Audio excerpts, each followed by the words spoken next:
So for this problem, we're going to be calculating different probabilities based off of college graduation statistics. We're going to be only looking at 5 fields of study, which are shown on the screen, and the students in these fields will make up 100% of the students we're looking at in our questions.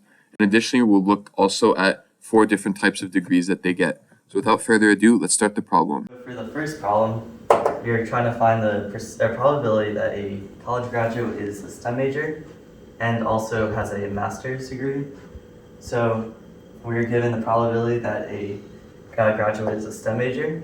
We're also given the probability that a STEM major, or a doctorate given that they're a STEM major. Same thing with a bachelor's given STEM major and associate's given STEM major.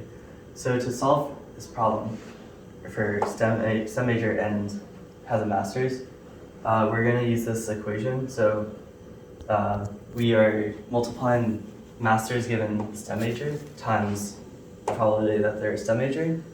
And since we're given the other degrees given that they're a STEM major, we can subtract that from 1 to find the probability that it's a master's given a STEM major.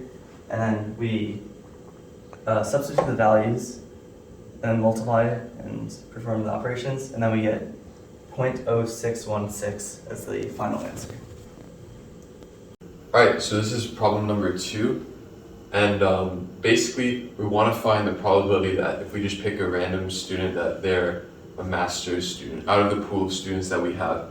So we're given that if the student we look at is not a STEM field student, then the probability that they're a master's student is this number here. So what we want to do to find the probability of that, the probability of masters is the probability of masters and STEM plus the probability of masters and not STEM. So if we take a quick inventory here, we found the probability of masters in STEM in the last problem. It's 0.061. So we can use that here to find the probability of masters and not STEM. We use the information we're given here times probability of not STEM using this known probability property here. So we add the number we found in the last problem times, of course, probability of not STEM is 1 minus probability of STEM, and we use the given information, and sorry, this should be a 2, and we get approximately this number, and we add the 2 up, and this is our final answer for probability of masters.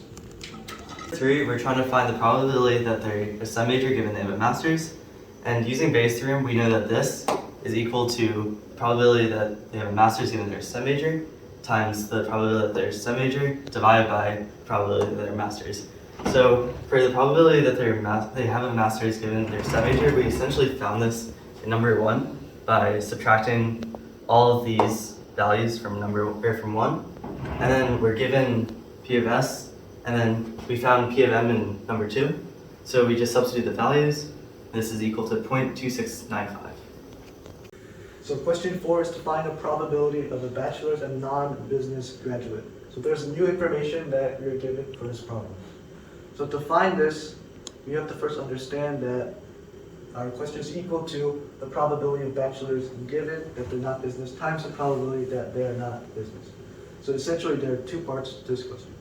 So for the first part, which is finding probability that they're bachelor's given that they're not business, simply have to take 1 and subtract the probability that they're not bachelor's given that they're not business, and that is given to us here. So we simply have to do this subtraction, and we find out that it's 0.3907. Now to find the probability of not being a business, we simply have to add the probabilities of every other major besides business. And we have these 3. The only one we have to find is the probability of H. So to find probability of H, we look at the given info, and we do have probability of D and H, and D given H. Probability of D and H is equal to the probability of D given H times the probability of H. Since those 2 are given, we simply set up this equation here, and we're able to find that the probability of H is 0.2312. Now that we have that, we can add it with the rest of the majors to find the probability of not business to be 0.7553. So now that we have those 2 subparts, we simply multiply them together, to get our final answer of 0.2951.